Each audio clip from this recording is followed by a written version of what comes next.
अपनी माँ अक्षरा की बात सुनकर रक्षिता ने मन ही मन सोचा, माँ को कैसे बताऊं कि उनका शक बिल्कुल सही है। मेरे साथ ये सब कुछ वाकई हवेली में जाने के बाद ही तो शुरू हुआ है। लेकिन कोई बात नहीं, बस कुछ दिनों की बात है। मुझे लगता है वो तांत्रिक बाबा मेरी परेशानियों का कोई ना कोई हल जरूर निकाल देंगे। तब तक के लिए माँ को ये नहीं बताना ही ठीक होगा कि आखिर इन सब प्रॉब्लम्स की जड़ क्या है। उधर रुद्र अपनी माँ से रक्षिता के बारे में ही बातें कर रहा था। रुद्र की माँ ने कहा, मुझे तो वो बच्ची बेहद प्यारी लगी। अब तू देख ले तुझे क्या करना है। इतने साल हो गए मुझे अरमान सजाए हुए कि अपने बच्चे को सेहरा बांधे हुए देखूं। रक्षिता को देखकर ऐसा लगा जैसे अब जल्द ही मेरी ये भी मनोकामना पूरी होने वाली है। माँ की बात सुनकर रुद्र के होंठों पर एक मुस्कुराहट सी बिखर गई थी।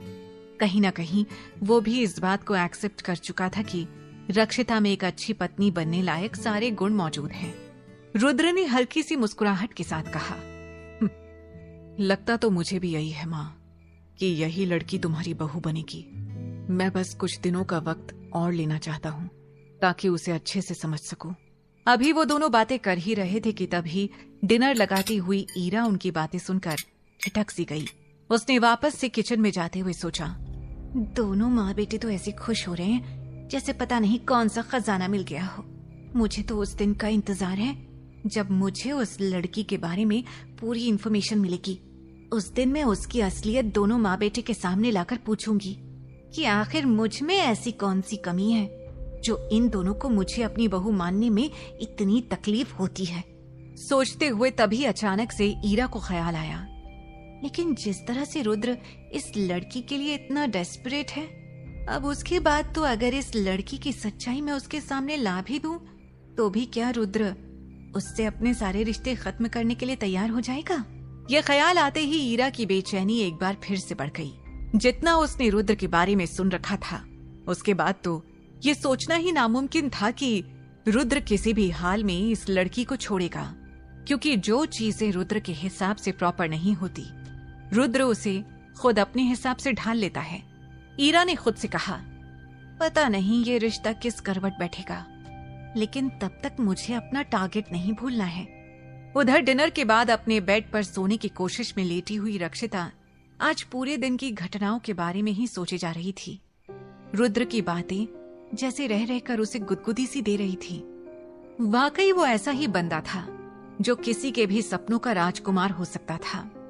रक्षिता ने प्यार से सोचा, वाकई मैं कितनी खुशनसीब हूँ कि रुद्र मुझे चुन रहा है।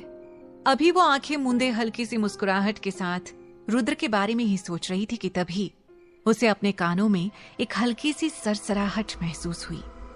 रक्षिता ने चौंक कर अपनी आंखें खोल दी और कान को टटोलने लगी, लेकिन वहां पर कुछ भी ऐसा नहीं था। हालांकि उसे उस सरसराहट से थोड़ा सा डर भी लग रहा था, लेकिन उसने खुद को समझाते हुए कहा, ये जो कुछ भी आजकल मेरे साथ हो रहा है उसकी वजह से मैं कुछ ज्यादा ही कॉन्शियस हो गई हूँ। छोटी से छोटी चीज मुझे शक में डाल देती है। कहते हुए अचानक से उसकी नजर घड़ी पर पड़ी तो उसने देखा कि 12:30 हो चुके थे। उसने सिरहाने रखा हुआ कुशन अपनी बाहों में दबोचते हुए करवट बदल ली और खुद को समझाते हुए कहा, सो जा रक्षिता, वरना सुबह ऑफिस के लिए देर हो जाएगी। ये कहते हुए अभी उसने करवट बदली ही थी कि तभी उसे ऐसा महसूस हुआ जैसे कोई उसके कानों में फुसफुसाते हुए उसका नाम पुकार रहा हो। रक्षिता। उसने एकदम से चौंकते हुए आंखें खोलकर अगल बगल देखा और दबी आवाज में बोली, कौन है यहाँ? कौन है? लेकिन कमरे में कोई रहता तब तो कोई आवाज आती। इस बार रक्षिता को पहले से कहीं ज्यादा डर लगने लगा था। उसने हनुमान चालीसा का पाठ पढ़ते हुए एक बार फिर से करवट बदली और आंखें भींच कर सोने की कोशिश करने लगी। अचानक से कमरे में धीरे धीरे एक नीला धुआं सा फैलने लगा था। रक्षिता ने नाइट बल्ब की रोशनी में देखा तो शॉक्ड रह गई कि वो धुआं कहीं और से नहीं बल्कि उसकी अंगूठी से ही निकल रहा था। रक्षिता को एकदम से बेचैनी सी महसूस हुई और उसे ऐसा लगा जैसे उसका दम घुट रहा है। वो एकदम से उठकर बैठ गई और फिर उसने खुद से कहा, पता नहीं क्यों आज मुझे इतनी बेचैनी महसूस हो रही है। ऐसा करती हूँ आज रात माँ के कमरे में ही सो जाती हूँ। अभी वो कहकर खड़ी होने ही वाली थी कि तभी धीरे धीरे उसकी आंखें बंद होने लगी। रक्षिता को ऐसा लगा जैसे उस पर बेहोशी सी छा रही है और फिर अगले ही पल उसका सिर किसी कटे हुए तने की तरह सीधे जाकर सिरहाने रखे पिलो पर गिर गया। उसकी आंखें बंद होते ही धीरे धीरे उस धुएं ने यक्ष का रूप धारण कर लिया था। रक्षिता गहरी नींद में जा चुकी थी और अब यक्ष के पास उसके नजदीक जाने का मौका था। वो धीरे से रक्षिता के एकदम करीब आकर लेट गया। उसके हल्के सुनहरे बाल यक्ष की उंगलियों में लिपटे हुए थे। उसने रक्षिता को प्यार से देखते हुए कहा, तुम्हें पता है मुझे तुम्हारे करीब आने के लिए कितना इंतजार करना पड़ता है, और ये इंतजार मुझे इतना बेचैन कर देता है कि मैं चाहकर भी तुमसे दूर नहीं रह पाता। और तुम हो कि खुली आंखों में मेरे करीब ही नहीं आना चाहती। लेकिन अब मुझे लगता है कि हमारे बीच की ये दूरियां बस कुछ ही दिनों की मेहमान हैं। कुछ दिन बाद बस मैं और तुम एक दूसरे के आसपास रहेंगे। हमारे बीच कोई तीसरा नहीं आएगा। कहकर उसने एकदम से रक्षिता की गर्दन में अपने होंठ टिका दिए और उसे बेतहाशा चूमने लगा। गहरी बेहोशी में भी रक्षिता यक्ष की हरकतों से कसमसाई जा रही थी, लेकिन रक्षिता की ये कसमसाहट जैसे यक्ष को एक नए जोश से भर रही थी। वो उसे लगातार चूमते हुए उसकी गर्दन, कंधे और बाहों से गुजरता हुआ सीने तक आ पहुंचा था। वो उसके बदन के एक एक इंच को जैसे अपने होंठों से नाप लेना चाहता था। अभी वो रक्षिता के साथ पूरे तौर पर खुली मनमानी करने जा ही रहा था कि तभी कमरे के दरवाजे पर दस्तक हुई। यक्ष ने गुस्से से दरवाजे की तरफ देखा तो उसे नजर आया कि दरवाजे की दूसरी तरफ अक्षरा जी थी। यक्ष ने रक्षिता के ऊपर से हटते हुए गुस्से में खींचकर मन ही मन कहा, इस औरत को भी चैन नहीं है। मुझे तो लगता है कि मैं इस घर में कभी रक्षिता के साथ अच्छी तरह से रात बिता ही नहीं पाऊंगा, और इससे दूरी मेरे मन की बेचैनी और बढ़ाने लगती है। अब मुझे एक बार फिर से उसे हवेली में बुलाना ही पड़ेगा। कहकर यक्ष एक बार फिर धुएं में बदलकर धीरे धीरे कमरे से गायब हो गया। उसके जाते ही रक्षिता की आंख खुली और उसने दरवाजे की दस्तक सुनकर दरवाजा खोला तो सामने अक्षरा जी मौजूद थी। उन्होंने नींद में डूबी हुई रक्षिता से पूछा, तू ठीक तो है ना बेटा? मैं यहाँ से पानी पीने के लिए गुजर रही थी तो तेरी अजीब सी आवाजें आ रही थी। रक्षिता को इस वक्त अपना पूरा बदन टूटता हुआ सा महसूस हो रहा था, लेकिन उसे कुछ भी याद नहीं था। उसने नींद भरी आवाज में कहा, मैं बहुत थकी हुई हूँ माँ, शायद इस वजह से आवाज आ रही होगी। मुझे प्लीज सोने दो, अब मुझे सुबह ऑफिस जल्दी जाना है। अक्षरा जी ने प्यार से उसके बालों को सहलाया और बोली, ठीक है सो जा, लेकिन अगर किसी चीज की जरूरत हो तो मुझे जगा देना। रक्षिता ने हाँ में सिर हिलाया और दरवाजा बंद करके वापस बेड पर आ गिरी। अगले दिन रक्षिता ऑफिस से निकलने के बाद ये प्लान कर चुकी थी कि उसे तांत्रिक बाबा से मिलने उस मंदिर में जाना है। यही वजह थी कि उसने एक कैब बुक की, लेकिन जैसे ही उसने ड्राइवर को एड्रेस समझाया वैसे ही ड्राइवर ने चौंकते हुए कहा, वो पहाड़ी वाली प्राचीन शिव मंदिर, आप वहां क्यों जा रहे हो बेटा? कोई भूत प्रेत का चक्कर है क्या? रक्षिता ने इनकार करते हुए कहा, नहीं तो ड्राइवर, जो कि कुछ उम्र दराज सा था, उसने कहा, देखो बेटा, वैसे तो ये आपका पर्सनल मामला है, लेकिन मैं इतना जरूर कहूंगा कि जो भी उस प्राचीन शिव मंदिर के तांत्रिकों की चपेट में आया वो फिर कभी इन चक्करों से बाहर निकल ही नहीं पाया। उससे बेहतर है कि आप कहीं और चली जाओ बिटिया। ड्राइवर की बात सुनकर रक्षिता कुछ देर के लिए सोच में पड़ गई, लेकिन अपने साथ हो रही घटनाओं का सच पता करने के लिए उसके पास फिलहाल और कोई ऑप्शन भी नहीं था, और ना ही इस मामले में वो किसी और पर यकीन कर सकती थी। यही वजह थी कि उसने कहा, आप वो सब छोड़ो अंकल, आप सीधे मंदिर चलो। ड्राइवर ने कार की स्पीड बढ़ाते हुए कहा, जैसी आपकी मर्जी बेटा। और फिर कुछ ही देर में रक्षिता पहाड़ी वाले मंदिर पर मौजूद थी। अब उसके सामने सबसे बड़ी प्रॉब्लम यही थी कि वो उस तांत्रिक बाबा को कैसे और कहां ढूंढेगी।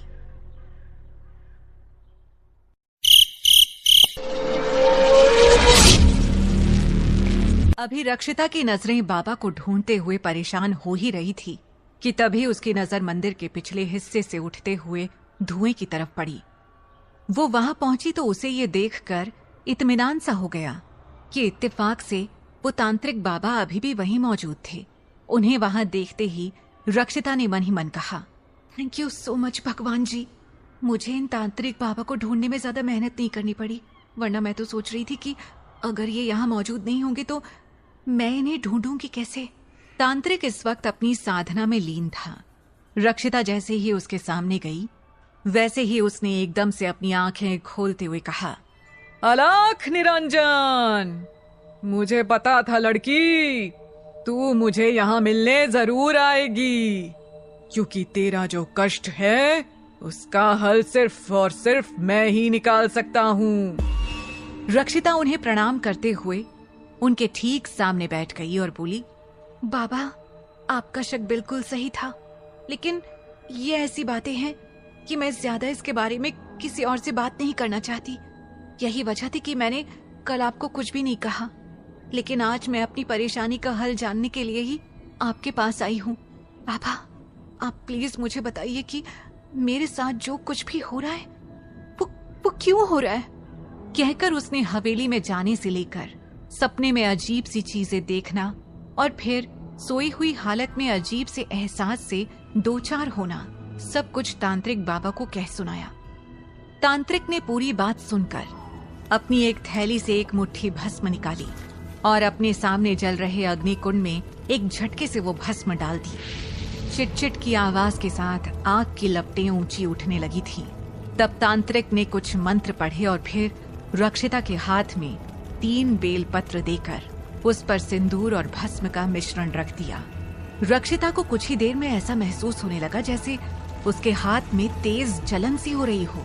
उसने कुछ देर तो बर्दाश्त किया, लेकिन कुछ ही देर में वो जलन उसके बाद बर्दाश्त से बाहर होती चली गई। तब उसने घबराते हुए कहा, मेरा हाथ बहुत जल रहा है बाबा, प्लीज इसे हटा लीजिए। लेकिन तांत्रिक ने अपनी आंखें नहीं खोली। रक्षिता की जलन बढ़ती जा रही थी। अब वो लगातार बोलने लगी, बाबा बाबा प्लीज, अब मैं नहीं सह पा रही हूँ। लेकिन तांत्रिक ने तब भी अपनी आंख नहीं खोली। रक्षिता के हाथों की जलन इतनी बढ़ गई कि उसने घबराकर वो बेलपत्र एक झटके में अपने हाथ से गिरा दिया, जो कि इधर उधर गिरने की बजाय सीधे अग्निकुंड में जा गिरे।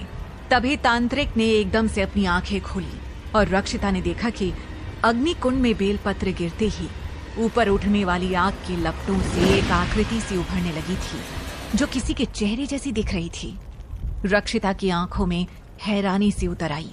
उसने तांत्रिक से घबराए हुए लहजे में पूछा, ये सब क्या है बाबा।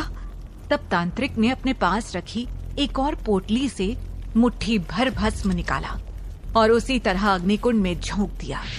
लेकिन इस बार आग की लपटें उठने की बजाय धीरे धीरे उस कुंड में लगी आग शांत पड़ने लगी।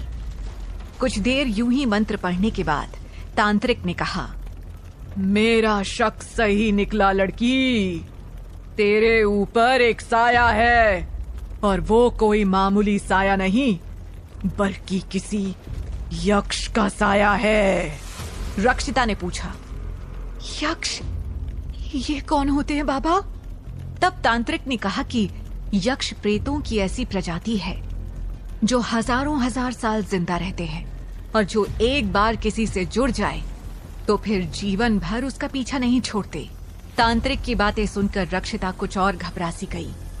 उसने मन ही मन खुद से कहा, इसका मतलब है मुझे जो भी चीज महसूस होती है वो मेरा वहम नहीं बल्कि सचमुच मेरे साथ हो रहा है। तांत्रिक ने उसे इस तरह सोच में डूबे हुए देखा तो बोला, लेकिन तुझे घबराने की जरूरत नहीं है बच्चा, तू बिल्कुल सही जगह आई है।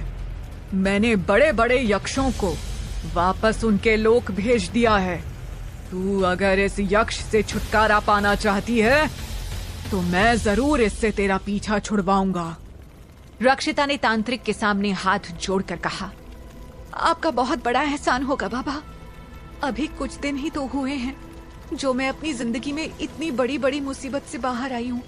अब मैं कुछ दिन सुकून की जिंदगी गुजारना चाहती हूँ। कैसे भी करके इस मुसीबत से मेरा पीछा छुड़ा दीजिए बाबा।